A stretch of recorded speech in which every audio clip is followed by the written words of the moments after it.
Hello my friends, what is up? I hope you're having a wonderful day thus far. I know quite a few of you guys probably found my channel through my sister and I's podcast, The Kate and Abby Show, which focuses on creative writing and topics concerning that. So quite a few of you might be creative writers, so I wanted to talk about how minimalism and the practice can apply to your career as a creative writer.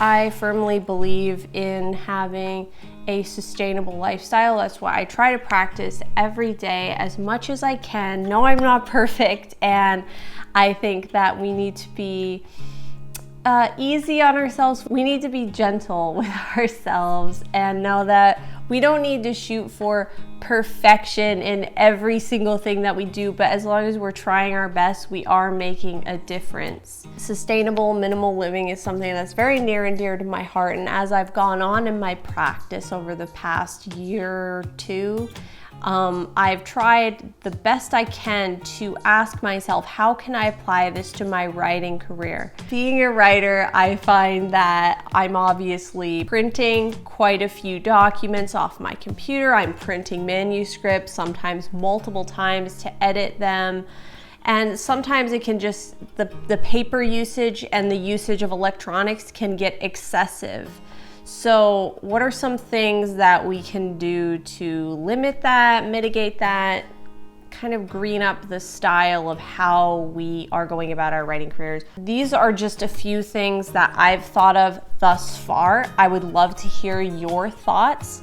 If you are a creative writer or someone who works in an office, uses the same kind of like paper electronic type of usage, the same gear that we're using as writers, please comment below. I would love to hear how you are mitigating that and how you are greening up your own practice, because I am open for trying new things. I am not perfect, as I said, I'm still implementing stuff, but thus far this is what I've found that has worked for me and helped me to make my practice more friendly to the environment. So number one would be to use less paper and instead to use more technology.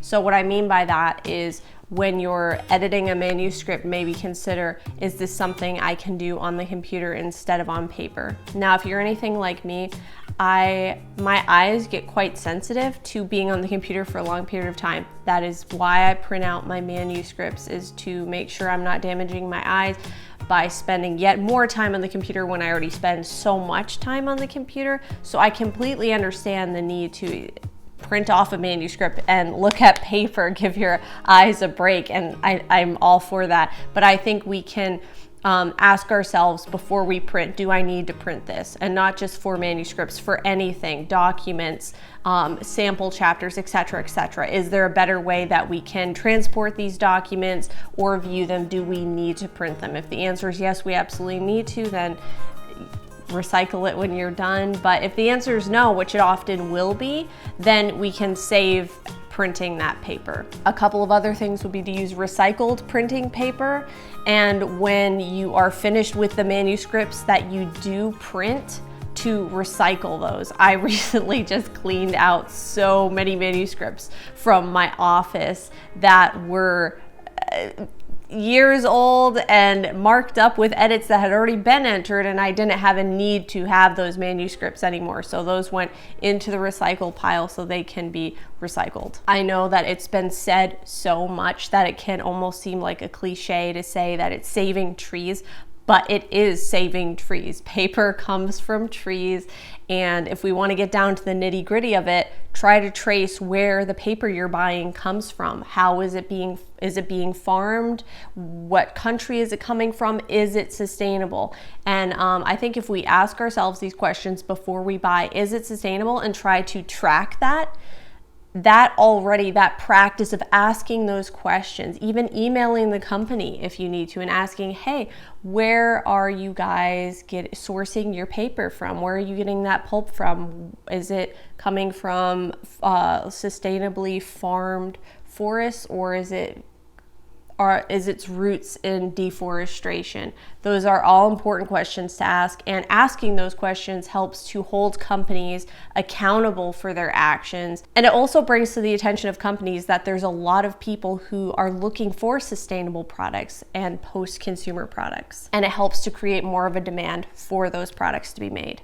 Another thing I've practiced is with electronics, phones, especially computers.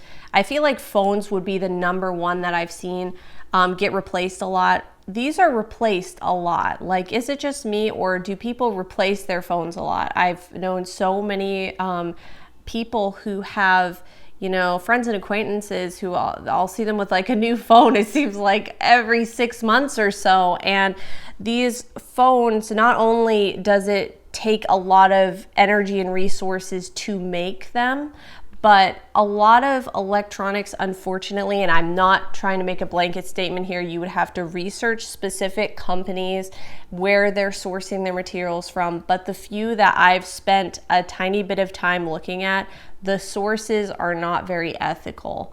A lot of these factories are not paying attention to the resources they're using, how they're getting them, how much pollution is being pumped out into the atmosphere because of factories that are making these devices by the millions. So if you don't need a new phone, like this phone I've had probably for 6 years or 7 years, and I don't plan on replacing it until it's broken. But circling back, I digress a little bit here. If you don't need to replace your phone, then don't. If you don't need to replace your laptop, then don't. If you don't need a piece of technology, then try to refrain from buying it, or look for and spend some time researching what would be the most ethical way to buy that piece of gear. And finally, figuring out exactly what you need in your writing space and then organizing it well. I think it's kind of a lost art to look after your space and your belongings. And this is something I appreciated in the book, The Life-Changing Magic of Tidying Up, I believe it's called, by Marie Kondo. She talks a lot about respecting the objects that you invite into your life. And I think that's such a powerful concept, to go through life treating everything around you with respect, with gratitude, the people in your life, the animals, the environment, the objects you invite into your life. To take a moment to be like, you know what, I'm really grateful for this thing. And in our writing space, it should not end there. It should carry right over into our writing space. So what we decide to have around us should be things that spark joy, things that bring us inspiration, and those things should be well organized, well kept. Now, I'm not that fanatical when it comes to organization. There's nothing wrong with being super organized, but if you're not really into doing that, then just, you know, create a simple system for yourself and take good care of your things. Take time to clean them, take time to put them away. And I've found personally, by practicing having a home for my objects, for my belongings, that it makes me feel more connected to those things and more connected to my space. And the whole space has more of a bright, light, airy vibe to it, that everything has a home, everything is put away, everything is at ease. There's a sense of ease that comes with everything being in its place, things not being cluttered. And I find massive amounts of inspiration from just that one tip alone. So there you have it. Those are 3 things that I've found have really helped me in my own personal daily practice of minimalism and sustainable living. I think as creative writers, we can totally implement sustainable and minimalist practices into our careers, into our writing lives, and it will do nothing but help us to get more creative, help us to get more inspired, and also help the environment and those around us by being more conscientious. I hope this video could offer a little tidbit of inspiration on a few simple things you can do. As I said in the beginning of this video, please comment below and tell me about your own personal practice. What are some things you do to remain environmentally friendly in your writing practice? What are some other things that I haven't listed that I could give a try? I would love to know your thoughts. I so appreciate you watching this video. If you enjoyed it, it always means a lot when you give it a thumbs up. Be sure to subscribe to see more videos like this. I also have a blog that I recently revamped where I talk about all the same stuff, and I try to post as often as I can there as well. You'll find the link to that in the description, as well as the link to my Patreon page if you would like to check that out as well. It's the best way to support what I'm doing here on the channel. Thank you so much for watching, my friend. I hope you have a beautiful rest of your day. Namaste.